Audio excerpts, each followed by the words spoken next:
Que le Seigneur vous bénisse tous. Amen. Nous allons lire la parole de Dieu.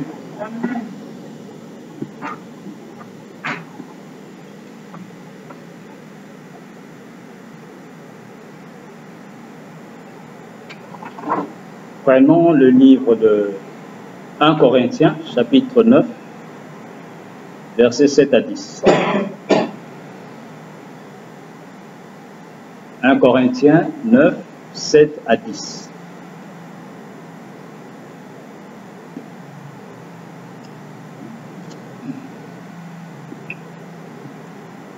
Je lis. 1 Corinthiens chapitre 9, 7 à 10. Qui jamais fait le service militaire à ses propres frais? Qui est ce qui plante une vigne et n'en mange pas les fruits? Qui est-ce qui fait paître un troupeau et ne se nourrit pas du lait du troupeau? Ces choses que j'ai dit n'existent-elles que dans les usages des hommes? La loi ne les dit-elle pas aussi? Car il est écrit dans la loi de Moïse, tu n'en muselleras point le bœuf quand il foule le grain. Dieu se met-il en peine de bœuf? Ou parle-t-il uniquement à cause de nous? Oui, c'est à cause de nous qu'il a été écrit que celui qui laboure doit labourer avec espérance. Amen. Et celui qui foule le grain, fouler avec l'espérance d'y avoir part. Amen. Que le Seigneur vous bénisse tous, vous pouvez vous asseoir. Que le Seigneur bénisse la lecture de sa parole. Amen. Vous êtes tous les bienvenus ce matin. Et tous ceux qui viennent pour la première fois, vous êtes les bienvenus parmi nous. Alors, ce matin, par la grâce du Seigneur, nous allons partager la parole de Dieu. La Bible déclare, l'homme ne se nourrira pas de pain seulement, mais de toute parole qui sort de la bouche de l'Éternel. Ainsi, la nourriture spirituelle pour nos âmes, c'est la parole de l'heure. Amen.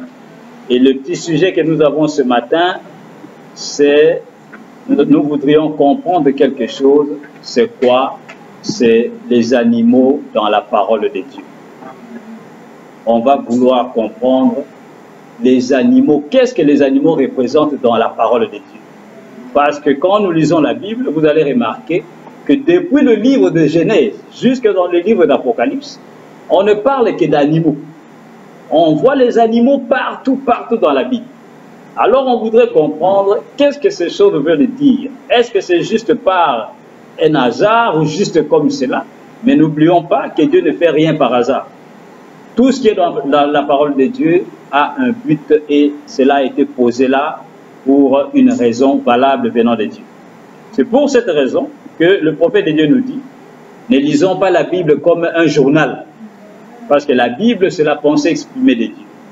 Et Dieu, il dit, mes pensées ne sont pas vos pensées. C'est-à-dire la manière que Dieu pense n'est pas la même manière que nous pensons. Dieu a dit, mes paroles ne sont pas vos paroles. Écoutez, frère Branham, ce qu'il nous dit dans la prédication des parents rédempteurs, prêché le 2 octobre 60, le parent rédempteur. Paragraphe 41, prêché le 2 octobre 60, il dit ceci. Il dit, or, plusieurs lisent leur Bible, se mettent à lire une page après l'autre. Il dit, vous ne le saisirez jamais, parce que c'est par énigme. Énigme veut dire par des paraboles. Mais il continue, il dit, et Jésus a remercié le Père que ça soit ainsi. Il a dit, tu as caché ces choses aux yeux des sages et des intelligents, et tu les révéleras aux enfants qui veulent apprendre. Le prophète dit, les gens lisent la Bible, ils vont tourner la page, ils vont ici, ils lisent, ils tournent, ils vont là-bas, ils lisent. Il dit, vous n'allez rien saisir, vous n'allez rien comprendre. Pourquoi? Parce que la Bible est écrite en symbole. La Bible est écrite en énigme, en parabole. Il dit, Jésus lui-même avait dit en son jour, Père, je te remercie, je te loue de ce que tu as caché ces choses aux sages et aux intelligents et que tu les révéleras aux enfants qui veulent apprendre. Amen. Écoutez encore dans Dieu ne fait pas venir un homme en justice, en jugement, sans l'avoir premièrement averti. Amen. Vous pouvez ouvrir un peu la fenêtre là-bas. Il fait tellement très chaud. Voilà. L'avertissement pour jugement, prêché le 24 juillet 63. Avertissement pour jugement. Prêché le 24 juillet 63. au paragraphe 33, frère Branham dit ceci. Il dit c'est difficile si vous devez compter sur le Saint-Esprit. Il dit vous devez compter sur le Saint-Esprit car cette Bible est écrite en énigme. Vous ne pouvez tout simplement pas vous asseoir et lire cela comme un journal. C'est caché, absolument. Voilà le conseil du prophète. Il dit vous ne pouvez pas vous asseoir et prendre la Bible et la lire comme un journal. Il y a des journaux dans les rues aujourd'hui, vous allez dans la rue, en ville et tout ça, vous achetez un journal, peut-être La République ou Le Canard enchaîné, on va écrire le président a pris son avion et est allé aux États-Unis. Il n'y a rien à expliquer. Le président a pris l'avion, il est allé aux États-Unis. C'est clair, c'est comme c'est écrit. Mais pas la Bible. La Bible, quand la Bible dit un arbre, ce n'est pas ce que nous voyons un arbre. C'est ce que nous croyons. C'est pourquoi le prophète dit ne lisez pas la Bible comme un journal. Alors il est écrit ici, Ève lui-même a dit, le serpent m'a séduit et j'ai mangé le fruit. Et non, il est écrit fruit, donc c'est un fruit. Quel fruit? Chacun commence à imaginer, non, ça pourrait être une banane, ça pourrait être une pomme, ça pourrait être un pomme, je ne sais pas quoi. Non!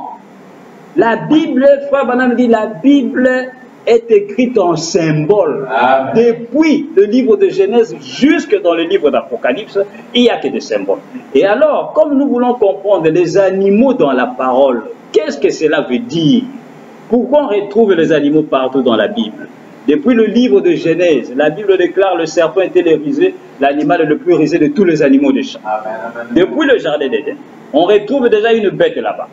Dieu lui-même, quand Adam et Ève ont péché, il est descendu, la Bible déclare, il les a habillés par une peau d'un animal. Frère Branham nous révèle, il dit, il avait tué un agneau. Et il a pris la peau et il en a fabriqué des habits et il a habillé Adam et Ève. Et quand Dieu a habillé Adam et Ève, Dieu les a habillés différemment. Il ne les a pas habillés tous les deux de la même manière. C'est pourquoi un jour Dieu va révéler à Moïse et il lui dit, Moïse, fais attention, dis à tes enfants que un homme ne peut pas s'habiller des habillements appartenant à une femme. Amen. Et une femme non plus ne peut pas mettre des habillements appartenant à un homme. Amen. Parce que c'est une abomination devant l'Éternel. Pourquoi? Parce que dès le commencement, le grand couturier, le grand habilleur, c'était Dieu lui-même. Il a fabriqué des habits avec des peaux d'un agneau et il a habillé son fils et sa fille. Ainsi, l'habit d'Adam n'était pas cousu de la même manière que l'habit d'Ève. Et aujourd'hui, il y a des habillements pour un homme, il y a des habillements pour les femmes.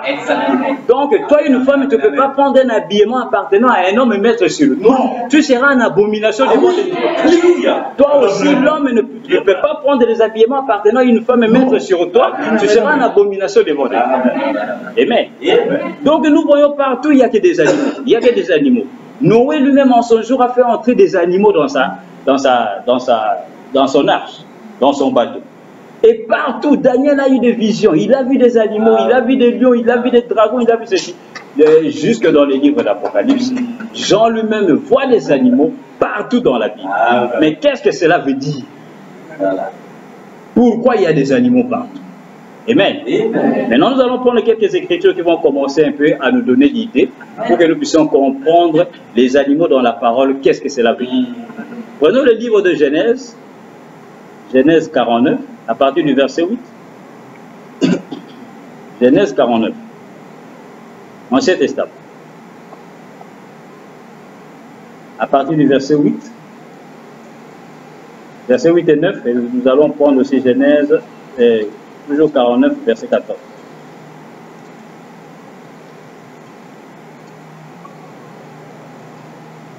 Écoutez, cette écriture ici, c'était au temps de Jacob. Jacob qui était le père de 12 fils.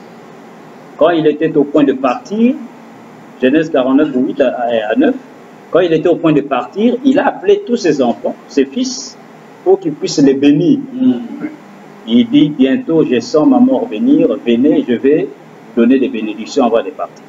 Et quand il appelle chaque enfant, écoutez ce qu'il va dire. Genèse, 49, 8, il dit ceci. 8 et 9. Il dit, Judas. Maintenant, il est en train de bénir Judas. Il dit, Judas, tu recevras les hommages de tes frères. Ta main sera sur la nuque de tes ennemis. Les fils de ton père se prosterneront devant toi. Judas, verset 9, Judas est un jeune lion. Ah, Jacob appelle Judas qui? Lion. Judas est un jeune lion. Tu reviens du carnage, mon fils. Il ploie les genoux, il se couche comme un lion, comme une lionne. Qui le fera lever? Amen. Amen. Allons verset 14. Continuons verset 14. Verset 14, toujours dans le même chapitre 49. Verset 14, Jacob continue, il prend un autre fils, il dit, Issachar est un âne robuste qui se couche dans les étables. Au verset 17, il dit encore ceci. Verset 17. Il dit, Dan sera un serpent sur le chemin, une vipère sur le sentier, mordant les talons du cheval pour que le cavalier tombe à la renverse. Au verset 21, il dit ceci encore. Verset 21. Verset 21. Vous êtes là? Amen. Il dit, Nephtali est une biche. Nephtali est une biche en liberté. Il profère de belles paroles. Verset 27, il dit ceci. Il arrive au dernier fils Benjamin. Verset 27. Il dit quoi? Il dit, Benjamin est un loup qui déchire. Le matin, il dévore la proie et le soir, il partage le butin. Amen. Amen. Nous voyons par ces Écritures que Jacob, quand il était au point de partir, appelle ce fils et il commence à le bénir. Et parmi ces 12 fils, 5 d'entre eux, quand vous les comptez, exactement 5, Judas, Issachar, Dan, Nephtali, Benjamin, Jacob leur donne des noms des animaux. Il dit, Judas, toi tu es un lion. Issachar, toi tu es un âne robuste. Dan, tu es un serpent sur le chemin. Nephtali, tu es une biche en liberté. Benjamin, tu es un loup qui déchire. Amen. Donc, Jacob identifie 5 de ses fils aux animaux. Et c'est pourquoi même Judas, sa bannière, c'est-à-dire son drapeau de la tribu de Judas, c'est le lion. Amen. Et c'est de là que Jésus est sorti. C'est pourquoi Jésus est appelé le lion de la tribu de Judas. Amen. Donc, nous voyons que Jacob identifie certains de ses fils aux animaux. Amen. Amen. Alors nous commençons à comprendre quelque chose. Frère Branham nous dit, Dieu a écrit 3 Bibles. Mais toutes les 3, ce n'est qu'une seule Bible. Il dit, la première Bible que Dieu a écrite, c'est dans les étoiles. Au ciel, ce qu'on appelle les zodiaques. L'ensemble des étoiles, c'était Dieu qui a écrit sa Bible. Et ceux qui étudient l'astrologie, et même les gens du temps ancien, déterminaient même les temps en regardant les étoiles. Et dans ces étoiles, il y a 12 groupes d'étoiles qu'on appelle les zodiaques, qui forment les zodiaques. Et ces 12 signes, vous allez remarquer, sont représentés la plupart par des animaux. Amen. On retrouve ces 12 signes du zodiaque. Vous allez voir ce qu'on appelle aujourd'hui communément, comment on appelle ça? L'horoscope. Hein? Vous allez voir des journaux qui publient chaque jour ou chaque mois. Celui qui est né pendant peut-être le mois d'avril, il est un bélier. Celui qui est né en octobre, il est un scorpion. Et ils vont prédire l'avenir. Mais la Bible nous interdit ces choses-là. Amen. Amen.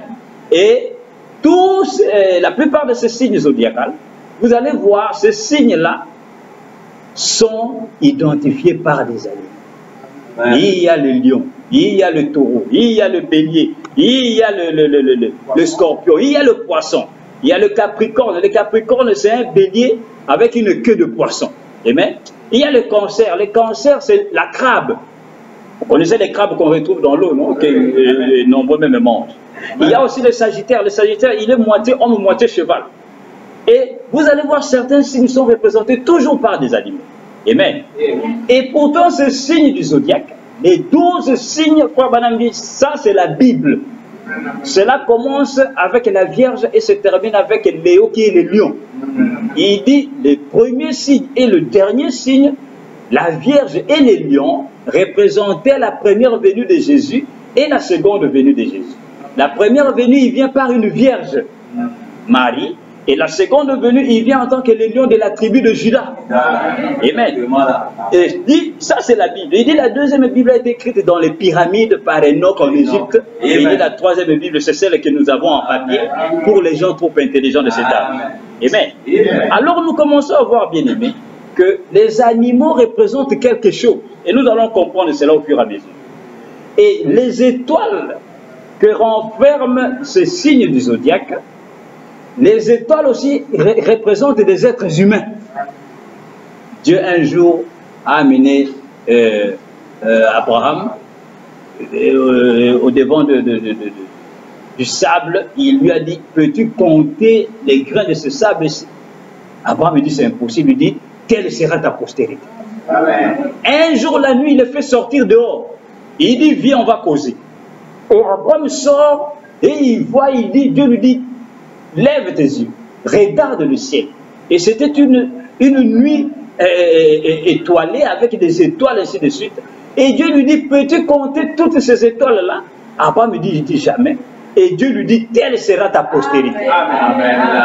C'est-à-dire, tes enfants, ta postérité seront nombreux comme les étoiles des cieux. Amen. Amen. Ainsi, les étoiles représentent les fils d'Abraham, qui sont des êtres humains. Dieu commence avec lui, avec les grains de sable, et après il lui montre les étoiles des cieux. Frère Branham nous montre, il dit, regardez, nous étions d'abord de la poussière de la terre, nous étions d'abord dans le monde, mais quand Dieu nous élève, il fait de nous ses fils nés de nouveau. Il dit, c'est à ce moment-là que nous devenons des étoiles, et nous brillons quand ce monde est dans les ténèbres, et c'est nous qui reflétons la lumière de Christ. C'est pourquoi chaque enfant de Dieu est une étoile. Partout où vous êtes, vous devez briller. Les gens doivent voir la lumière de Christ en l'absence du soleil. On voit cela se refléter dans les étoiles qui sont les fils et les filles de Dieu manifestés. Amen. Alléluia. Et pourtant, ces signes du zodiaque sont constitués des étoiles. Et les signes du zodiaque sont représentés par des animaux. Amen. Et les 12 signes représentent aussi les 12 fils de Jacob sur la terre. Et les 12 signes représentent aussi les 12 mois de l'année. Amen. Amen. Amen. Amen. Alors nous voyons, bien aimés, que les animaux dans la parole commence à nous révéler, Dieu commence à nous révéler dans sa Bible que les animaux représentent les humains. Amen, amen, amen. Les hommes que nous sommes. C'est pourquoi dans Genèse 37, un jour Joseph, qui était encore tout petit, va se lever, va venir dire à son père, papa, j'ai eu un rêve. Le père lui dit, quel rêve? Il dit, j'ai vu le soleil, j'ai vu la lune et j'ai vu 11 étoiles venir et se prosterner devant de moi. Et Jacob, son père, a compris, il a dit, ah, fils, fais attention. Donc le soleil, c'est moi, ton père. La lune, c'est ta maman. Et les 11 étoiles, ce sont tes frères. Donc nous tous, nous allons un jour venir et nous prosternons devant de toi. Fais attention. Ah. Donc Jacob a compris que les étoiles, ce sont des hommes. Amen, amen, amen, amen. Oh my. Amen. Vous voyez cela, bien aimé. Et alors, nous commençons à comprendre que les animaux dans la parole représentent les êtres humains. C'est pourquoi prenons la vision de Pierre dans le livre des Actes, Acte 10, à partir du verset 9. Acte chapitre 10, verset 9 à 16. Écoutez ce que Pierre a vu en son jour. Et là, nous allons avoir maintenant des preuves bibliques que les animaux représentent des êtres humains. Amen, amen, amen, amen. Et cela va nous aider quand nous comprenons les choses de cette manière. Acte chapitre 10, à partir du verset 9, la Bible dit ceci. Acte chapitre 10, verset 9, jusqu'en bas. Vous êtes là? Amen. La Bible dit ceci. Le lendemain, comme ils étaient en route et qu'ils approchaient de la ville, Pierre monta sur le toit vers la 6e heure pour prier. Il eut faim et il voulut manger. Pendant qu'on lui préparait à manger, il tomba en extase. En extase, c'est-à-dire il est tombé pour avoir une vie. Verset 11, il vit le ciel ouvert et un objet semblable à une grande nappe attachée par les 4 coins, qui descendait et s'abaissait vers la terre, et où se trouvaient tous les quadrupèdes. Les quadrupèdes, ce sont les animaux à 4 pieds, à 4 pattes. Amen. Et les reptiles, c'est-à-dire les animaux qui rampent, les reptiles de la terre et les oiseaux du ciel. Et une voix lui dit, lève-toi Pierre, tue et mange. Mais Pierre dit, non Seigneur, car je n'ai jamais rien mangé de souillé ni d'impur. Et pour la seconde fois, la voix se fit encore entendre à lui. Ce que Dieu a déclaré pur, ne le regarde pas comme souillé. Cela arriva jusqu'à 3 fois.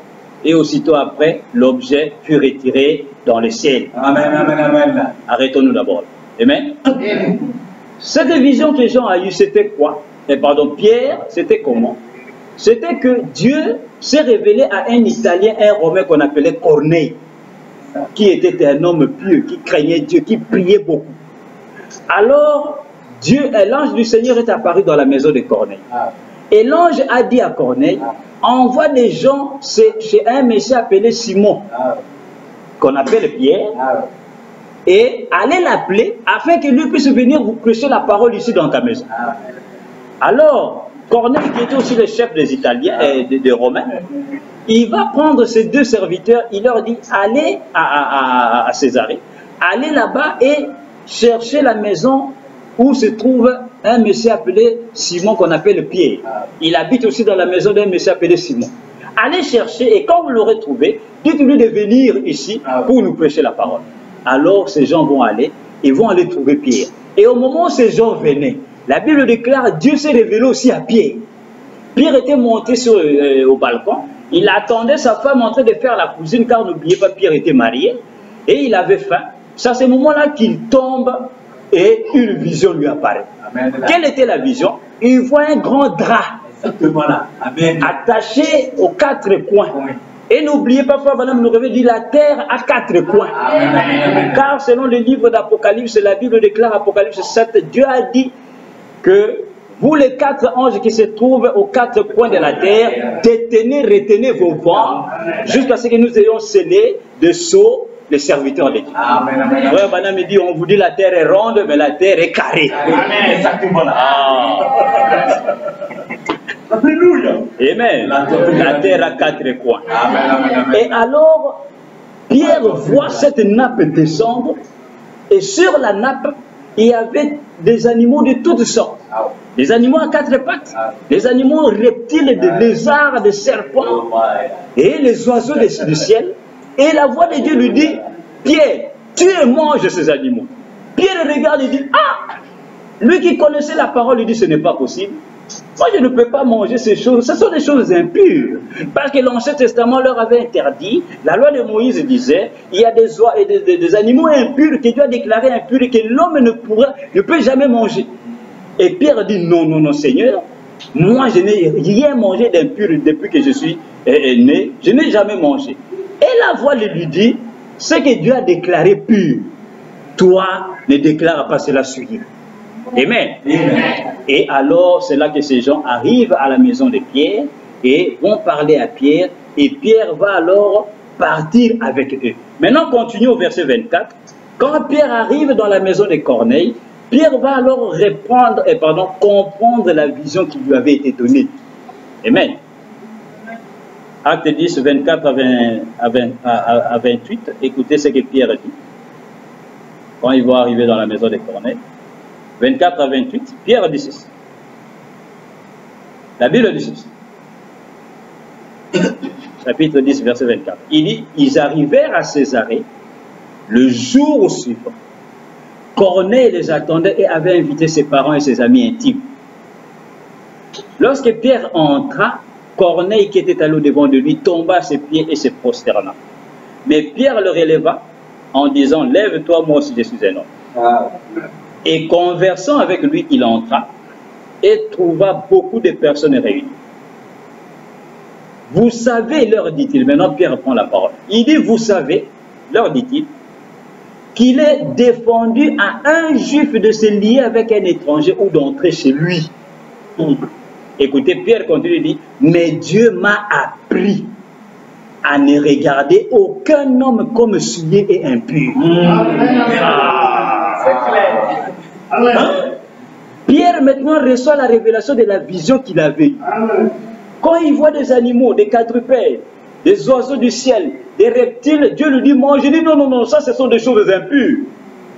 Mais par après, quand il part chez Corneille, Corneille n'était pas juif.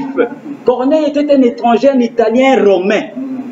Amen. Amen. Mais comme il craignait Dieu, et maintenant la dispensation avait changé. Ici c'est après Jésus. Parce que quand Jésus part, Dieu se tourne maintenant vers les nations. Amen. Ce sont les actes de l'Église où Dieu se révèle maintenant aux nations. Il ne se révèle maintenant plus seulement à Israël. Non, il était venu seulement pour les premiers garés de la maison d'Israël. Mais quand il part, que son peuple l'a rejeté, il se tourne vers les nations. Amen. Et alors, la vision de Pierre, c'était que Dieu montrait à Pierre ce que toi tu dis impur, c'est-à-dire d'autres nations qui sont des païens, des gens qui ne connaissent pas Dieu, mais maintenant, moi je les déclare purs, va vers eux et prêche-leur la parole. Oh, c'est clair là. C'est pourquoi Pierre dit, mais vous savez que nous les Juifs, je ne peux pas entrer dans la maison d'un étranger. C'est ça dans la doctrine de la vie. Amen. Et Pierre comprend que les animaux qu'il avait vus dans la vision représentaient les nations, les humains qui étaient déclarés premièrement impurs dans l'Ancien Testament. Mais maintenant, Dieu permet que ces gens impurs puissent recevoir la parole. C'est ça. Donc nous voyons bien aimés, nous commençons à comprendre par la Bible que les animaux représentent des êtres humains. Amen. Si vous comprenez cela, attendez, nous allons arriver, vous allez voir que cela va vous aider à comprendre les prophéties du temps de la vie. Amen. Parce que si vous ne comprenez pas cela de cette manière, vous allez vous embrouiller. Amen. Ainsi nous voyons. Ainsi nous voyons que Dieu maintenant révèle à Pierre que les animaux symbolisent les êtres humains. Amen. Et c'est ce que le prophète de Dieu nous dit. Écoutez, Frère Branham nous montre, il dit que même Dieu lui-même se donne des titres d'animaux. Vous savez cela? Amen. Écoutez, il va nous dire cela. Amen. Dans l'Église et sa condition. Péché le 5 août 56. L'Église et sa condition.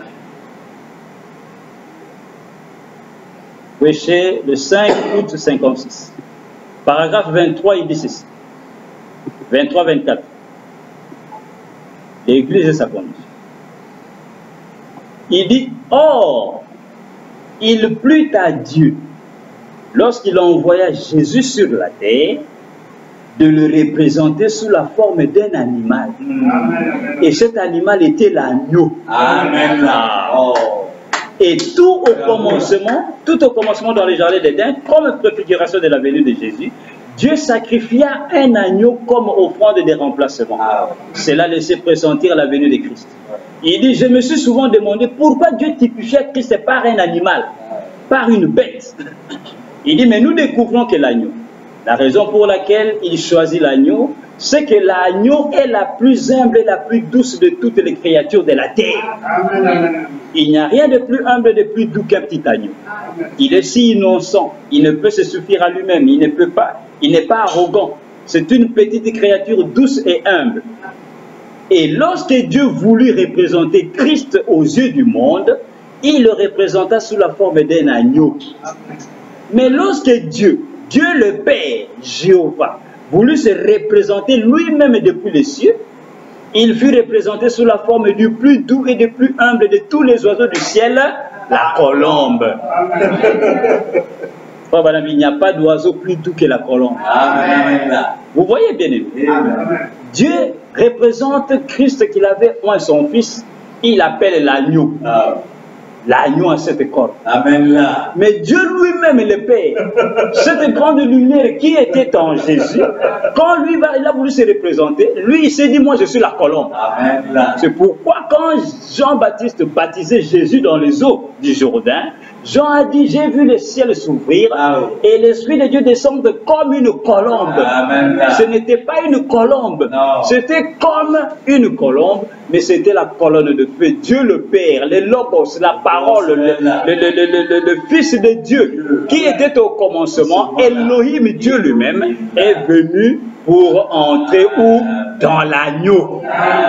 Ainsi, frère Branham dit, les deux natures, la colombe étant l'oiseau le plus pur, le plus doux, est descendu sur l'animal le plus pur, le plus doux, qui était qui? L'agneau.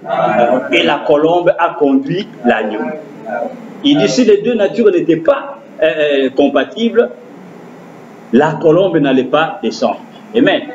Donc nous voyons bien aimé, même Dieu lui-même s'identifie aux animaux. Il est le lion de la tribu de Juda. Il est la colombe. Il est l'agneau à cette corne. Donc tout ça c'est lui. Amen. Il est comment on appelle ça? Le bouc d'Azazel. Il prend des formes animales. Il est l'aigle même. Il est l'oiseau du ciel. Amen. Que Dieu te bénisse, frère. Amen. Alléluia. Et Frère Branham nous montre que nous aussi, amen, Dieu nous appelle des brebis. Ah. Dieu nous appelle des brebis. Dans Être conduit au paragraphe 24, 31 octobre 67.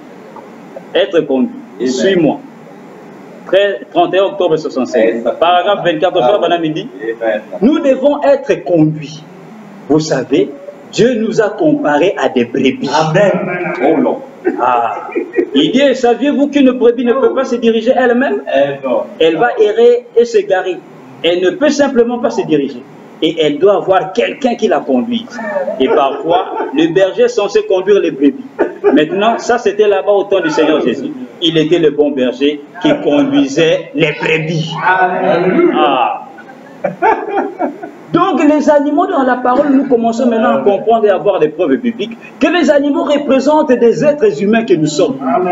Nous les hommes dans la Bible, Dieu prend les animaux pour parler à nous. C'est pourquoi Paul dit, cette écriture que nous venons de lire, Paul dit, est-ce que quelqu'un peut cultiver la terre, planter des arbres et ne pas manger les fruits? Ah oui, c'est ça là. Est-ce que quelqu'un peut aller au service militaire par ses propres frères? Ah oh. Et Paul dit, l'Ancien Testament dit que tu ne muselleras pas le bœuf quand il est en train de fouler les grains. Parce que dans l'Ancien Testament, même dans le village aujourd'hui, on prend les bœufs et on attache des chariots pour cultiver la terre. Amen. Et eux, les Juifs, ils prenaient des animaux pour qu'ils puissent fouler les grains, c'est-à-dire décortiquer certains grains de blé, ainsi de suite. Et ils musellaient, c'est-à-dire ils prenaient le museau, la gueule de l'animal, et il liait cela pour que l'animal ne puisse pas manger les grains. Et pourtant, lui, il fait le travail. C'est pourquoi Paul pose la question. Il dit, mais pourquoi ça? Et alors Paul dit, quand Dieu disait cela dans l'Ancien Testament à propos des bœufs, il dit, est-ce que Dieu parlait aux animaux? Ah! Ah! Oh, oh.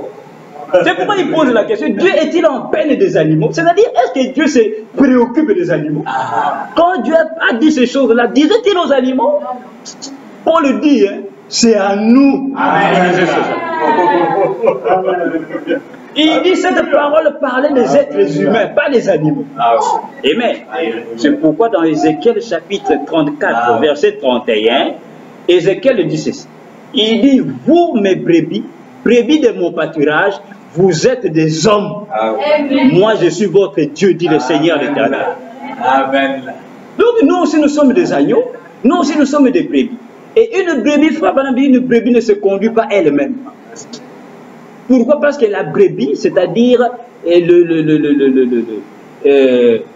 comment dire, le petit de mouton, il dit la brebis, c'est un animal, et l'agneau, c'est un animal qui ne sait pas se conduire. Il est tellement doux. C'est un animal qui délaisse même ses droits. Vous pouvez le piétiner, il ne dit rien. Et quand il se perd, il ne peut pas retrouver son chemin. Il doit toujours bêler, jusqu'à ce que le berger doit venir et la reprendre. Et la Bible nous appelle, nous les croyants, des brebis. Et vous ne pouvez pas être une brebis sans berger. Et une brebis qui est un croyant ne se conduit pas par elle-même, par lui-même. Vous devez avoir quelqu'un qui vous conduise. Amen. Ainsi nous voyons bien, les animaux, ce sont les humains dans la parole. C'est pourquoi quand Jésus est venu, lui-même a dit, il dit, je n'ai été envoyé qu'aux brebis égarées de la maison d'Israël. Quand Jésus disait cela, il ne parlait pas de brebis qui se baladaient dans Israël, des animaux de leur troupeau. Et les Juifs, quelquefois, eux aussi croyaient qu'il parlait de ces animaux-là, mais en réalité, il parlait d'eux, des êtres humains. C'est pourquoi un jour, Jésus va les envoyer les disciples. Il leur dit, allez plutôt vers les brebis perdues de la maison d'Israël. Il dit un jour, il dit, je vous envoie comme de colombes, de brebis, pardon, au milieu des serpents. Soyez prudents. Pourquoi? Parce que Dieu, quand il parle des animaux dans la parole de Dieu, il parle des humains. Alors, quand nous comprenons ceci, cela va nous aider, cette révélation va nous aider à comprendre beaucoup de prophéties qui ont été faites dans la Bible et qui doivent s'accomplir au temps de la fin. Et ces prophéties ont été faites en utilisant le langage des animaux. Prenons quelques prophéties. C'est là que vous allez voir la folie des gens ces temps-là. Prenons Ésaïe 65. Écoutons ce qu'Ésaïe avait prophétisé en son nom. Ésaïe 65, verset 17. Et nous allons prendre aussi le verset 27. Après, nous prenons encore Ésaïe 11. Prenons d'abord Ésaïe 65. Verset 17. Et nous sautons, nous prenons aussi le verset 27.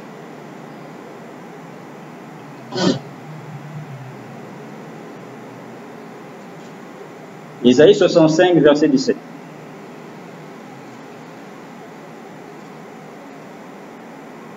La Bible dit ceci. Vous êtes là? Amen. Ésaïe 65, verset 17 d'abord. La Bible dit ceci. La Bible dit, car je vais créer de nouveaux cieux et une nouvelle terre. On ne se rappellera plus les choses passées. Elles ne reviendront plus à l'esprit. Amen. Amen. Dieu dit, il va créer de nouveaux cieux et une nouvelle terre. C'est là que Ésaïe continue à parler et il arrive au verset 25. Il dit ceci. Quand les jours, les nouveaux cieux et la nouvelle terre seront créés, Ésaïe dit, écoutez ce qui va arriver. Au verset 25, il dit ceci. Vous êtes là? Amen. Il dit, le loup et l'agneau paîtront ensemble. Paître veut dire manger. Manger là. Donc ils vont manger leur nourriture ensemble. Le loup et qui? Et l'agneau. Il dit, les lions, comme le bœuf, mangera de la paille. N'oubliez pas, les lions ne mangent pas des herbes. Les lions mangent de la viande. C'est un animal qu'on appelle carnivore. Amen. Mais le bœuf mange de la paille. Mais la Bible dit ici que le jour où Dieu va créer une nouvelle terre et de nouveaux cieux, il dit les lions, comme le bœuf, mangera de la paille.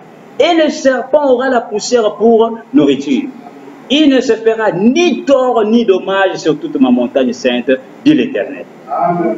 Amen. Amen. Continuons, prenons encore Ésaïe 11 parce que c'est toujours la même prophétie. Ésaïe 11, verset 1 à 9. Et nous allons comprendre cette prophétie. Qu'est-ce que cela veut dire? Après avoir compris ce que représentent les animaux dans la parole. Ésaïe chapitre 11, verset 1 à 9. Ésaïe 11, 1 à 9.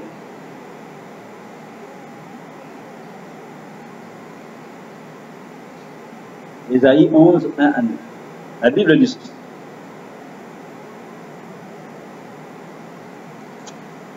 Vous êtes là? Amen. La Bible dit, puis un rameau sortira du tronc d'Isaïe, et un rejeton naîtra de ses racines. Oh. L'esprit de l'Éternel reposera sur lui, esprit de sagesse et d'intelligence, esprit de conseil et de force, esprit de connaissance et de crainte de l'Éternel. Il respirera la crainte de l'Éternel. Il ne jugera point sur l'apparence, il ne prononcera point sur un oui-dit. Mais il jugera les pauvres avec équité, et il prononcera avec droiture sur les malheureux de la terre. Il frappera la terre de sa parole comme d'une vierge, et du souffle de ses lèvres il fera mourir le méchant. Verset 5. La justice sera la ceinture de ses flancs, et la fidélité la ceinture de ses reins. Écoutez maintenant verset 6. Le loup habitera avec l'agneau, et la panthère se couchera avec les chevreaux. Le veau, les lionceaux et les bétails qu'on engraisse seront ensemble. Amen. Et un petit enfant les conduira. Verset 7. La vache et l'ours auront un même pâturage. Leurs petits, un même gîte. Et le lion, comme le bœuf, mangera de la paille. Le nourrisson se battra sur l'antre de la vipère. Et l'enfant, c'est vrai, mettra sa main dans la caverne du basilic. Il ne se fera ni tort ni dommage sur toute ma montagne sainte, car la terre sera remplie de la connaissance de l'Éternel, comme le fond de la mer par les eaux qui les couvrent. Amen. Voici la prophétie d'Ésaïe. Amen. Ésaïe 65, Ésaïe 11, c'est la même prophétie. Amen. Ésaïe dit quand les cieux, les nouveaux cieux seront créés et la nouvelle terre sera créée, il dit en ce temps-là, les loups et l'agneau mangeront la même nourriture. Et il dit que la vache et l'ours auront un même pâturage. Et il dit que le nourrisson, c'est-à-dire un enfant qui est en train de téter, va même s'asseoir dans l'antre de la vipère, c'est-à-dire avec les serpents. Un bébé. Là où le serpent est, lui aussi sera là avec les serpents. Et il n'y aura rien qui se passera. Ni tort, ni dommage. Et l'enfant, c'est vrai, c'est-à-dire l'enfant qui a quitté le mamelle, mettra sa main dans la caverne du basilic. Le basilic aussi, c'est un serpent. On retrouvait dans l'Ancien Testament, selon la légende, ce serpent-là pouvait tuer par son regard. Mais ici, la Bible déclare, mais même un enfant va mettre sa main dans la caverne là où se trouve ce serpent-là. Il n'y aura rien qui se passera. Maintenant, bien-aimés, en tant que croyants, si Dieu ne nous aide pas à comprendre ce que les animaux représentent dans la parole, celui qui ne comprend pas cela attendra ses prophéties comme il le veut. Comme il est écrit ici, littéralement. Les loups et l'agneau paîtront ensemble. Et Frère Branham nous avait dit, vous savez quand est-ce que cette écriture va s'accomplir? Vous savez c'est quel temps? Écoutez, le prophète va nous révéler. Il dit ceci, dans la prédication, c'est lui qui est en vous. C'est ça. Prêché le 10 novembre 63. Où? Aujourd'hui, c'est le 10, non? Ah oui, que Dieu soit bien. Le 10 novembre 63, je n'avais pas vu ça. Il dit ceci. Demain, c'est le 11. Il dit, celui qui est en vous, 10 novembre 63, paragraphe 176. Il dit ceci. Il dit, au début, quand le lion fut créé, il était un ami de l'homme. C'est le diable qui lui fait faire cela, c'est vrai. Dans le millénium, le loup et l'agneau paîtront ensemble. Et le lion, comme le bœuf, mangera de la paille et il se couchera avec lui. Il ne se fera ni tort ni dommage dans le millénium. Le diable ne sera plus là. C'est le diable qui fait que les animaux sauvages déchirent et ventrent et mangent comme ils le font. Les loups et l'agneau paîtront ensemble quand? Dans le millénium.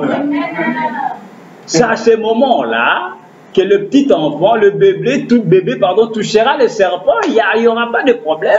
Il sera avec les serpents et les lions mangera de la paille, comme le bœuf et toutes sortes d'animaux seront ensemble, il n'y aura pas de problème. Frère Branham dit c'est dans le millénium. Bon, maintenant, que représentent les animaux dans la parole?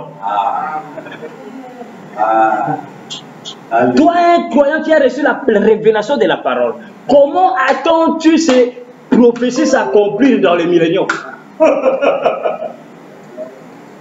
Qui sont ces animaux qui vont paître ensemble? Qui est le loup, qui est l'agneau? Frère Branham va nous expliquer. L'agneau c'est qui? Le lion, le loup c'est qui? Le lion c'est qui? Ésaïe est en train de montrer qu'il y aura un temps de paix sur la terre. Et il prend les animaux pour typifier. Les animaux méchants et les animaux bons, tous seront ensemble. Pour montrer qu'il y aura une paix. Et Frère Branham dit c'est dans les milléniums que ces écritures vont s'accomplir. Mais les animaux représentent quoi? Alléluia. Est-ce que nous allons nous attendre un jour se réveiller le matin? Nous voyons les lions dans la ville, avec le bœuf, ensemble en train de parler, de manger. Alors nous dirons, nous sommes dans le millénium. Il y a eu même un écrivain, un Français qu'on appelle Jean de La Fontaine, qui était un païen, qui a écrit ce qu'on appelle des contes. Et lui aussi, il a reçu cette grande inspiration. Bon, madame dit, ces gens-là peuvent être inspirés, mais ils n'ont pas la révélation de ce qu'ils ont eu. Il a eu l'inspiration de comprendre que les animaux symbolisent des hommes. Et vous savez, tous ces contes qu'il écrivait, c'était à propos des animaux, mais en réalité, il parlait de ce qui s'est passé en France. Il a écrit même le loup et l'agneau. Il a dit la raison du plus fort a toujours été la meilleure. Nous allons la démontrer tout à l'heure. Il montre que l'agneau, c'est le petit peuple qui n'a pas la force dans le pays, mais qui sont maintenant martyrisés par les loups. Et les loups sont en train de les dévorer. Et il dit que le loup est venu à trouver un agneau en train de se désaltérer, en train de boire de l'eau à la rivière. Le loup lui dit, qui t'a permis de perturber mon breuvage? Pourquoi tu viens boire ici? Et puis il y a quelques jours passés, vous avez fait... L'agneau dit, oh, mais ce n'est pas moi. Il dit, non, ça doit être toi. Il dit, non, ce n'est pas moi. Il dit, si ce n'est pas toi, c'est donc ton frère. L'agneau dit, mais moi je n'ai point de frère. Le loup dit, non, si ce n'est pas ton frère, c'est quelqu'un de tien. Et la Bible déclare, ce loup-là va dévorer l'agneau. Il a encore écrit la fourmi et la cigale. Il a encore écrit la grenouille qui voulait se faire plus grosse que le bœuf. Toutes ces choses-là montrent plutôt parlant de ce qui s'est passé dans la politique en France en ces temps-là. Pourquoi? Parce qu'il était inspiré et a compris que les animaux représentent des êtres humains. Maintenant, quand Esaïe, en tant que prophète de Dieu, emploie le langage de Dieu, il prophétise le temps qui viendra en prenant des animaux dans la forêt pour nous montrer le temps de la paix. Et quelqu'un qui ne comprend pas que les animaux représentent des êtres humains il va croire que lorsque le millénium viendra, nous devons voir littéralement un agneau et un loup, un bœuf et un lion en train de marcher ensemble. Et vous allez voir, certaines religions ont leur livre où ils dessinent ça. Vous allez voir un bébé avec un serpent autour. Et les bébés là avec les serpents, ils ont, voilà comment nous allons vivre dans le millénium. Amen. Et pourtant, frère Branham, maintenant, il va nous révéler. Il y a même un adage en français qui dit, l'homme est pour l'homme un loup.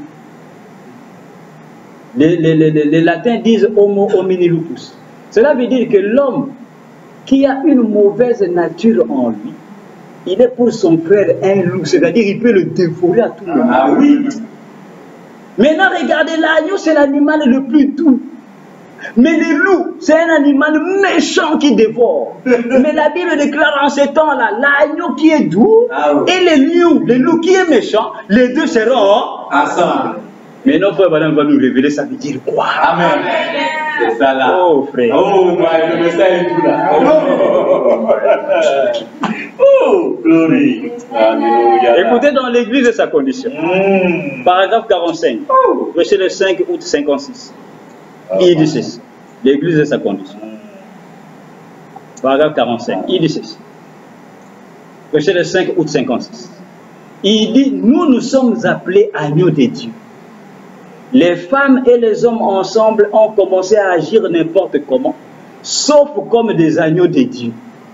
Il dit, regardez-les dans la rue, avec leurs cheveux coupés courts, remplis de frisettes. Et il y a seulement quelques années, vous n'auriez pas pu leur faire cela, même en les payant. Et alors, vous vous demandez pourquoi l'Église est dans une telle condition. Écoutez, frère, voilà comme il dit, c'est que vous avez pris la nature d'un loup ou d'un bouc au lieu de garder l'humble douceur. Et vous dites, c'est mon privilège, frère Branham. Amen. Frère Branham, il dit, nous qui sommes des agneaux de Dieu, maintenant, au lieu de vivre la vie des agneaux, c'est-à-dire être des véritables enfants de Dieu, il dit, mais nous nous retrouvons qu'on a perdu cette nature de l'agneau. Il dit maintenant, quelle est la nature qui est en vous maintenant? Il dit, c'est que vous avez pris la nature d'un loup ou d'un bouc. Et la nature d'un loup, c'est quoi? C'est une nature méchante. Le loup, c'est un animal méchant. Un animal qui, à tout moment, quand il voit un animal qui est moins fort que lui, il doit le dévorer à tout moment. Mais l'agneau, c'est un animal humble et doux et calme, qui ne dévore pas. Il est là, il est calme, il n'est pas agressif. Amen. Écoutez encore toujours l'église de sa condition, paragraphe 96. Frère Branham dit ceci. Il dit, mais voyez-vous, 96, Il dit, mais voyez-vous, la raison pour laquelle il n'a pas pu demeurer, c'est que vous étiez alors un agneau, mais lorsque vous êtes devenu un loup, il a dû s'envoler. Frère Branham parle du Saint-Esprit. Il dit, si le Saint-Esprit ne vient pas en vous, et si le Saint-Esprit ne demeure pas en vous, il dit la raison pour laquelle il n'a pas pu demeurer, c'est que vous étiez alors un agneau, mais lorsque vous êtes devenu un loup, il a dû s'envoler. Alléluia. L'agneau et les loups, c'est une nature qui se retrouve dans des humains. Un enfant de Dieu né de nouveau est appelé un agneau, une brebis. Amen. Et alors la colombe, le Saint-Esprit vient sur lui. Amen. Et le conduit. Amen. Et quand il ne veut pas vivre la vie de Dieu, alors le Saint-Esprit s'envole, alors vous devenez un loup. Amen, amen, amen. C'est-à-dire vous avez une nature pécheresse, une nature mondaine, une nature bizarre, contraire à la parole de Dieu. C'est à ce moment-là que vous êtes devenu un loup.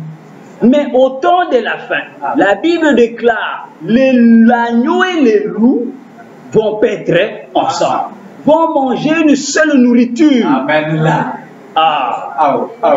Alléluia là. Les deux seront ensemble. Qu'est-ce que cela veut dire? Écoutez, frère Branham va nous révéler.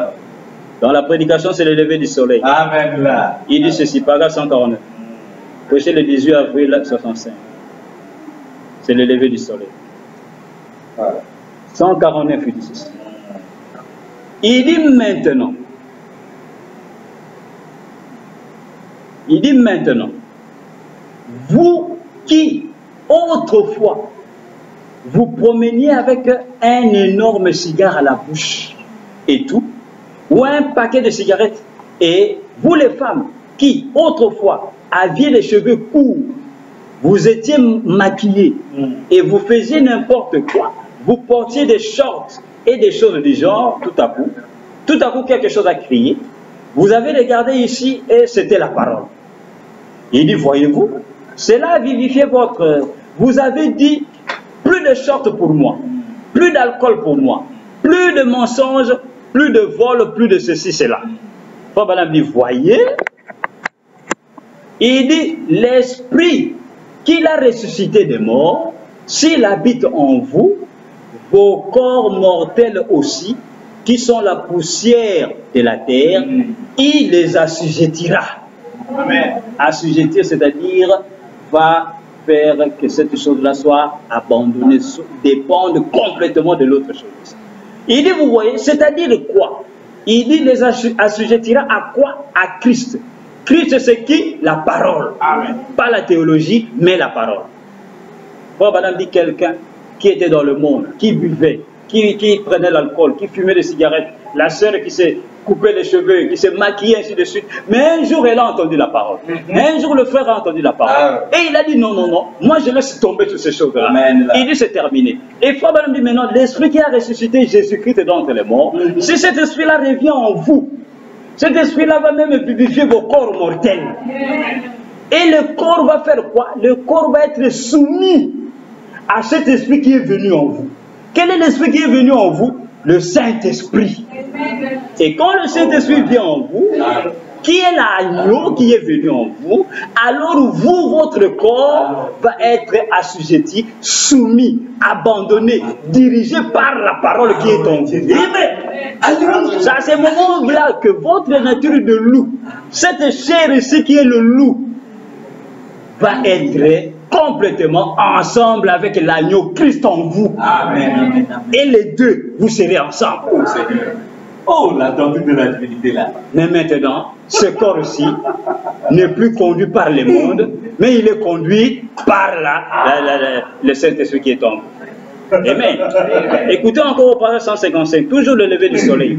Frère Branham continue, il dit, si l'esprit qu'il a ressuscité d'entre les morts, la parole, la dynamique de la parole habite en vous, il vivifie aussi votre corps mortel. Maintenant, comment donc sommes-nous chers de sa chair et os de ses os? C'est parce que, rapidement, lors même que nous sommes encore des pécheurs mortels sur le point de mourir, ces corps le sont. Il vivifie ces corps. Vivifier, c'est quoi? Rendre la vie. L'esprit qui autrefois aimait boire, sortir, commettre adultère et toutes ces choses, il est vivifié. Eh bien, cette chose-là est morte et vous êtes ressuscité. Amen. Frère Banam dit, il vivifie votre corps mortel. Il continue au paragraphe 156, il dit, par conséquent, votre corps est le temple de la dynamique parce que quoi? Depuis le commencement, vous êtes une partie de la mécanique. Frère Banam tape une fois dans ses mains. Il dit, voilà votre résurrection. Voilà l'église dans la résurrection avec lui. Ces corps, maintenant même, ils sont vivifiés. Il dit, voyez-vous, vous avez entendu, vous croyez. Cela vous a transformé. Vous êtes passé d'une dénomination à la parole. Amen. Frère Banam dit, voyez. Amen. Vous voyez, bien aimé. Les animaux dans la parole symbolisent des êtres humains. Amen. Quand vous comprenez cela de cette manière-là, vous allez comprendre la prophétie d'Ésaïe. Cela parle des humains. Cela ne dit pas qu'au temps du millénium, nous allons voir littéralement des animaux dans la ville ou dans la forêt en train de manger ensemble. Non, cela parle des deux natures qui seront dans l'homme et dans des humains. Au même moment, Christ, quand il descend, Frère Banam dit, quand Dieu descend avec le Saint-Esprit pour consumer votre être, votre charpente, le corps reste comme il est. Mais l'intérieur est transformé complètement. Et ce corps aussi est soumis à la parole. Alléluia. Gloire. Amen. Amen. C'est pour cette raison. Un monsieur un jour est venu. Frère Banam lui a posé la question. Il parlait plutôt avec quelqu'un. Le monsieur lui a posé la question. Mon frère, comment tu vas? Il dit, assez bien, assez mal. Et le frère lui pose la question, pourquoi tu dis assez bien, assez mal? Ça veut dire quoi? Il dit, mon frère, il y a deux chiens en moi. Il y a le chien blanc et il y a le chien noir. Et les deux chiens sont en train de se battre tout le temps. Alors le monsieur lui pose la question, il dit, mais qui gagne quand ils se battent là? Qui remporte la victoire? Le monsieur lui dit, ça dépend, hein? Ça dépend. Il dit comment? Il dit, ça dépend parce que quand je nourris plus le chien blanc, pendant ce temps-là, c'est le chien blanc qui frappe les chiens noirs. Mais quand je nourris plus les chiens noirs, pendant ce temps-là, c'est le chien noir qui frappe les chiens blancs. Alors, frère Banam, le prophète ramène cela dans le spirituel. Il dit, c'est vrai, c'est ce qu'il y a en nous, en chacun de nous. Les deux natures. Il dit, le chien blanc, c'est le Saint-Esprit qui vit en vous. Votre âme est purifiée. Mais le chien noir, c'est ce corps de chair qui est le loup. Et il dit, cela dépend de qui vous nourrissez le plus. Mais les deux sont ensemble. Quand le Saint-Esprit vient en nous, c'est pourquoi nous commettons toujours des bêtises quelquefois. Pourquoi? Parce que quand le Saint-Esprit vient en nous, il vient habiter dans un homme, dans notre chair. Il est en nous, mais au même moment, ce corps aussi, c'est un corps de péché. Le loup et l'agneau paîtront ensemble. Le bœuf comme le lion mangeront de la paille. Amen. Amen. Maintenant, posez-vous la question. Quand Noé s'est tenu devant de l'arche, quand il avait terminé sa mission, et que maintenant il devait entrer dans l'arche, Dieu lui a dit, ok, mets-toi à la porte et les animaux vont venir. Ces animaux venaient 2 à 2. Couple. Un coq et une poule. Un lion et une lionne. Un bœuf et un taureau. Tous venaient et entraient. Entraient dans l'arche. Et Dieu a fermé la porte. Et là, ces animaux étaient dans l'arche. Noé avec sa famille sont entrés aussi dans l'arche. Et quand Jésus est venu, Jésus s'est référé à cet événement-là. Lorsque les apôtres lui ont posé la question de savoir quand est-ce que lui va revenir, quand est-ce que le temple sera complètement détruit et quand est-ce que sera la fin du monde. Jésus se réfère de cela. Dans le livre de Luc, il dit comme il en était au temps de Lot, comme il en était au temps de Noé, ainsi sera-t-il à l'avènement du Fils de l'homme. Et Frère Banam nous révèle, il dit la même scène du temps de Noé doit se répéter au temps de la fin. Maintenant, posez-vous la question. Qui sont ces animaux qui sont entrés dans l'arche? Les animaux représentés qui? Parce que la même chose doit se répéter au temps de la fin. Et quand la chose se répète au temps de la fin, nous devons premièrement avoir un Noé, c'est-à-dire un prophète au temps du soir. Et qui doit encore bâtir une arche. Mais cette fois-ci, ce n'est pas une arche physique. Ce n'est pas un bateau avec des bois. C'est la parole. Le message est de l'heure. Mais nous qui vont entrer dans cette parole? Qui sont ces animaux qui vont entrer? Qui vont entendre la voix de Malachie 4, qui est notre Noé en ce temps de la fin? Et tous entrés, c'était des mariés, pas des célibataires. Alléluia. Tous ceux qui sont entrés dans l'arche étaient des mariés. Mais faites attention, ce n'est pas des mariés naturels. Des mariés en Christ. Celui qui entre dans le message doit déjà être marié avec Christ. C'est pourquoi il y avait chaque couple qui est entré dans l'arche de Noé. Vous ne pouvez pas aujourd'hui recevoir Noé et que l'arche est terminée, nous sommes dans l'arche et que vous n'êtes pas encore marié avec votre époux. Comment êtes-vous entré dans l'arche? Vous êtes venu dans le message et comment vous n'êtes pas encore marié. Amen. Et vous ne pouvez pas être marié si l'époux n'est pas encore venu. Il faut qu'il y ait le souper de noces. Amen. Ainsi, ces animaux qui entrent dans l'arche, c'est nous aujourd'hui. C'est pourquoi dans l'arche de Noé, il y avait le serpent, il y avait la grenouille ici à côté. Il y avait les lézards ici, il y avait les lions, il y avait les antilopes, il y avait les animaux que les lions dévoraient dans la forêt, les animaux que les loups dévoraient dans la forêt, mais dans l'arche de Noé, ils étaient là, ils disaient Amen à Noé. Le serpent pouvait regarder à la grenouille. Il dit, ma soeur, toi, quand on était dans le monde là-bas, maintenant là, tu devais déjà être dans mon ventre. Mais comme nous sommes ici dans l'arche de Noé, ici il y a la paix. Et frère Branham, il dit au temps de la fin, Dieu ne regardera pas nos églises. Il va venir nous prendre de nos forêts, qui sont des dénominations. Il nous fait sortir de baptistes. Il nous fait sortir des témoins de Jéhovah. Il nous fait sortir de pentecôtistes. Il nous fait sortir de ceci et de cela. Et il nous amène dans un message qui est l'arche de Noé en ce temps de la fin. Et tous nous sommes réunis dans l'arche de Noé, là où nous avons la paix et nous mangeons la parole et la nourriture spirituelle au temps convenable. Ainsi, nos natures sont changées. Amen. Et nous sommes des animaux que Dieu parlait dans la parole. Ce sont nous, les êtres humains, où nous nous retrouvons au temps de la fin, avec nos natures pécheresses, mais nos natures sont complètement transformées.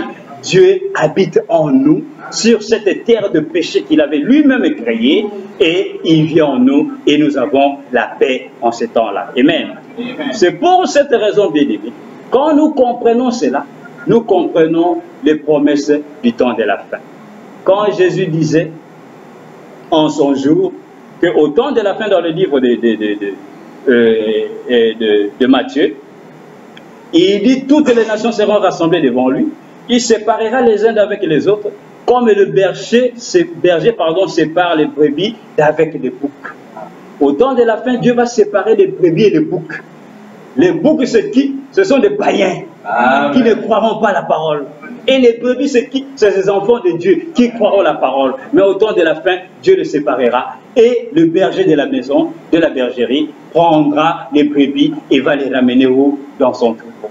C'est pourquoi les animaux symbolisent la parole au temps de la fin. Amen. Il dit, il mettra les brebis à sa droite et les boucs à sa gauche. C'est pourquoi même Paul avait prophétisé dans le livre des Actes 20, il dit, je sais qu'il s'introduira parmi vous après mon départ des loups cruels qui n'épargneront pas les troupeaux. Qui étaient ces gens-là? Paul parle de faux prophètes qui allaient venir, des incrédules qui allaient changer la parole de Dieu. Il les appelle des loups. C'est pourquoi Jésus a dit, faites attention à ces Philistins, à ces Pharisiens, qui viennent à vous habillés en peau de brebis, mais à l'intérieur, ce sont des loups ravisseurs. Pourquoi? Dieu montrait les natures, les deux natures qui étaient cachées. Certains viennent comme des brebis, voulant se faire voir comme des croyants, mais en réalité, ce sont des pécheurs, ce sont des loups qui sont à l'intérieur, cachés à l'intérieur. Ainsi, nous voyons les animaux. Quand on parle des animaux dans la parole bien-aimée, les animaux dans la parole symbolisent les êtres humains en ce temps de la fin. C'est pourquoi tout ce que Jésus disait là-bas, tout ce que la Bible parlait à propos des animaux, cela parlait de nous. C'est pourquoi dès le commencement, Abel a apporté un agneau. C'était pour montrer qu'un jour, Christ, un homme, allait venir et être sacrifié pour que nous puissions avoir la vie éternelle. Mais Abel et Caïn, à son jour, ne comprenaient rien. Quand il a vu Abel, son frère, amener un agneau, il a dit, mais ça c'est quel genre de doctrine? Lui, il a bâti son hôtel à côté. Il a posé des fruits, il a posé des bananes, il a posé toutes sortes de fruits de sa première récolte. Il a mis le feu, Dieu ne l'a pas accepté. Il se tourne vers Abel. Abel vient avec un agneau. Il vient, il met l'agneau, il tue l'agneau et le sang va gicler partout. C'était un gâchis. Parce que le sang fait toujours peur. Même le sang d'un animal, il y a des gens qui ne peuvent pas regarder le sang. Ils vont fuir. Et quand Caïn a regardé Abel en train de tuer l'agneau, martyrisant l'agneau, il dit, oh, ce frère est vraiment trop cruel. Comment peut-il tuer ce pauvre animal de cette manière-ci? Et l'agneau bêlait, c'est Jésus qui parlait en langue lorsqu'il est tenté de mourir à la croix. Amen. Là, comment il a dit? Et Abel a pris l'agneau, a posé sur l'autel, et Dieu a reçu cette offrande-là, a agréé cela. Pourquoi? Parce que c'était dans la volonté parfaite de Dieu. C'était le sang qui était à la base de toutes choses, et Dieu doit ramener l'homme par le sang. Sans le sang, il n'y a pas de fusion de péché. Amen. Il n'y a pas plutôt, sans diffusion de sang, pardon, il n'y a pas de pardon de péché. Et alors nous comprenons que les animaux bien-aimés symbolisent la parole. Dans la parole, pardon, symbolisent les humains dans la parole. C'est pourquoi Jésus avait proclamé, il a dit qu'au temps de la fin, il dit, les aigles vont se rassembler autour d'un cadavre. Il dit, là où sera le corps, c'est là où s'assembleront les aigles. Et les aigles, ce sont des êtres humains. C'est nous au temps de la fin. Car Jean a vu quoi dans le livre d'Apocalypse? Quand il a vu le trône, il a vu 4 êtres vivants entourant le trône de Dieu. Et il les a décrits. Il dit, l'un la face du lion, l'autre la face d'un veau, l'autre la face de l'homme, et l'autre, le quatrième, il a la face d'un aigle qui vole. Et l'aigle, c'est un homme. Quand on parle d'un aigle, ce n'est pas un oiseau. C'est un prophète en ce temps de la fin. Et quand le prophète vient, alors le prophète donne naissance aux aiglons. Et les aiglons, ce sont nous les croyants. Et nous les croyants, les aiglons, nous devons nous rassembler autour d'un cadavre, pas autour d'un esprit. C'est pourquoi les véritables aigles au temps de la fin mangeront la chair et boiront le sang du Fils de l'homme. Nous n'avons pas la promesse que les aigles se rassembleront autour d'un esprit qui ne voit pas. Les aigles se rassembleront autour d'un corps. Pour faire quoi? Pour manger et boire le sang. Parce que l'aigle mange et boit le sang. C'est pourquoi Frère Branham nous déclare, il dit, regardez, il dit, comment dire? Il dit, regardez, l'aigle, il tue lui-même sa proie. L'aigle n'attend pas que quelqu'un puisse tuer la proie pour que lui puisse venir manger. Il dit ça, ce sont les vautours. Mais l'aigle lui-même tue sa proie. Il vient et il mange. Cela nous montre la révélation personnelle de chaque aiglon que nous sommes. Cela ne veut pas dire que vous devez attendre la révélation de quelqu'un. Vous devez vous-même recevoir la révélation de la parole afin que vous puissiez manger et boire le sang du Fils de l'homme. C'est pourquoi quand Jésus est venu, il a dit aux Juifs, il dit, bien-aimés, si vous ne mangez pas ma chair et vous n'allez pas boire mon sang, vous n'avez pas la vie en vous-même. Les Juifs ont dit, mais ça c'est quelle histoire? Toi tu ne sais pas que nos pères ont mangé la manne dans le désert? Il leur a dit, oui, vos pères ont mangé la manne, mais ils sont tous morts. Frère Branham dit, ces gens-là ne reviendront même plus à la résurrection. Oh oui. Il dit, ils ont été complètement détruits parce qu'ils n'ont pas cru à la parole de leur jour. Jésus leur a dit, mais ils sont tous morts. Ils ont vu la colonne de feu, ils ont vu Moïse, ils sont sortis de l'Égypte, ils ont mangé la manne, la nourriture des anges, mais ils sont tous morts. Et Jésus dit, mais moi, aujourd'hui, la véritable manne, c'est moi. Amen. Le pain de vie qui est sorti du ciel, c'est moi. Si vous n'allez pas me manger aujourd'hui, vous mourrez tous. Si vous n'allez pas boire mon sang, il dit parce que ma chair, c'est ça la véritable nourriture, et mon sang, c'est la véritable boisson, le véritable breuvage que je vais vous donner. Si vous ne mangez ma chair et mon sang, et vous n'allez pas boire mon sang plutôt, vous n'aurez pas la vie éternelle. Nombreux sont partis. Nombreux ont fui. Ils ont des fausses doctrines. Comment pouvons-nous manger la chair d'un homme et boire le sang d'un homme? Et pourtant, dans l'Ancien Testament, Moïse nous a même interdit de boire même le sang des animaux. Et lui, un être humain, il dit que nous devons boire son sang. Frère Benab dit, Jésus ne l'a jamais expliqué. Il parlait en parabole. Il parlait de la parole qu'il apportait. Mais il ne comprenait pas. Et de la même manière, quand Isaïe déclare que les loups et l'agneau paîtront ensemble au temps de la fin, il y a des gens nombreux qui ne comprennent pas, croyant que nous devons attendre l'agneau et le loup, les lions et les serpents ensemble pour dire voilà, nous sommes dans le millénium. Les animaux symbolisent les êtres humains dans la parole. Voilà le grand mystère. Si vous comprenez cela, vous allez comprendre nombreuses de prophéties, nombreuses de visions qui ont été faites et qui ont été données aux nombreux prophètes tout au long des âges dans la Bible. C'est pourquoi quand Jean voit les derniers êtres vivants, qui est l'aigle qui vole au temps de la fin, cet aigle-là, c'est un homme. Alléluia. Amen. Et c'est cet aigle-là qui nous apporte la révélation de la parole. C'est un prophète au temps de la fin. C'est pourquoi Frère Branham, quand il vient, comme lui qui a accompli cette parole, il ne peut pas se pointer lui-même. Il nous apporte une parabole, nous montrant le jour dans lequel nous vivons. Et il dit il y avait un aigle, une maman aigle, qui avait pondu des œufs, mais a oublié son œuf quelque part. Et quand elle est partie, elle s'est dit, j'ai oublié un œuf quelque part. Il faut qu'il y ait mon enfant quelque part. Je dois retourner pour le chercher. Et alors cette maman aigle se met à faire les tours de ville pour aller chercher son petit aiglon qui s'était perdu quelque part. Et il faisait des tours, il faisait des tours. Et un jour, elle était en train de faire les tours de vol. Elle regarde en bas, elle voit une maman poule avec des poussins. Et comme l'aigle a une vue très perçante, elle regarde très bien. Elle voit que parmi les poussins, il y a un poussin qui n'est pas réellement un poussin. Ah oui, exactement. Et la maman aigle regarde et dit, ça doit être peut-être mon enfant. Et elle descend encore un tout petit peu. Et quand elle regarde, c'était un aiglon. Un aiglon parmi les poussins, qui s'est retrouvé là par mégarde. Mais en réalité, sa maman, ce n'est pas la poule. Mais la maman poule l'avait pris et faisait manger l'aiglon ensemble avec les poussins. Et l'aiglon mangeait la nourriture qui ne lui appartenait pas. Alors la maman aigle a fait des tours. Quand elle a vu que c'était son petit aiglon, alors la maman aigle est descendue, a poussé un cri. Vous savez les cris de l'aigle? En français on dit l'aigle trompette. C'est le son de la trompette. Amen. Alors quand les petits aiglons ont entendu les cris, les petits aiglons, c'est comme si la mémoire est revenue.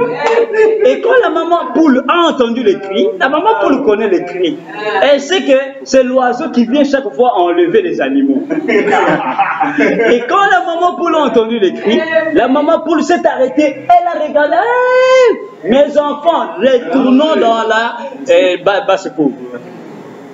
Et tous les poussins, et même le petit aiglon, s'est mis à courir. Et la maman poule était au devant en disant, venez, venez. Cet oiseau-là, chaque fois qu'il vient, c'est pour enlever.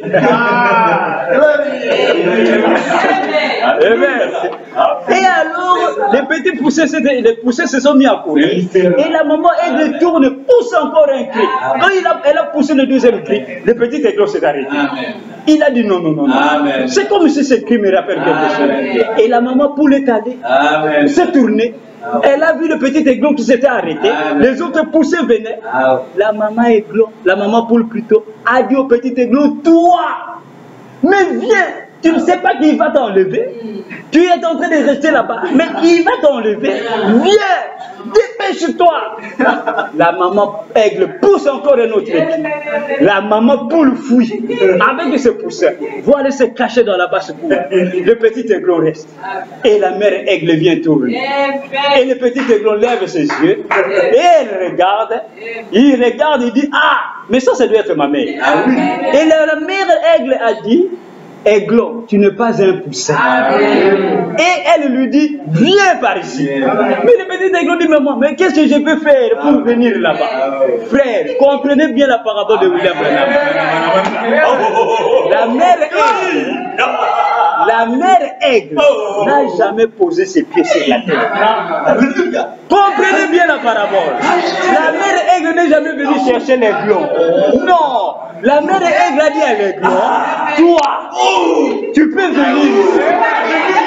Il dit, maman, qu'est-ce que je peux faire? Il dit, bats tes ailes. Baisse tes ailes. Commence à courir et bat tes ailes. Le petit aiglon couru. Il a essayé la première fois. Il a un peu monté les ailes. Il a encore essayé. Il a un peu monté. Il a encore essayé. Il était dans les ailes. Et il est allé à la rencontre de la maman aigle. Et l'aigle, c'est le dernier messager. C'est le quatrième être vivant qui vient pour enlever l'épouse. Et frère, madame, l'enlèvement est en vous. C'est la révélation de la parole. Cela se trouve en vous. C'est à vous d'utiliser vos propres ailes. Et vous allez monter dans les hauteurs en comprenant la parole. Et quand on parle des aigles, des animaux, ce ne sont pas des animaux naturels. Hein? C'est des êtres humains. C'est pourquoi comprenons la parole, montons dans la révélation et Dieu nous bénira. Que le Seigneur vous bénisse ce matin.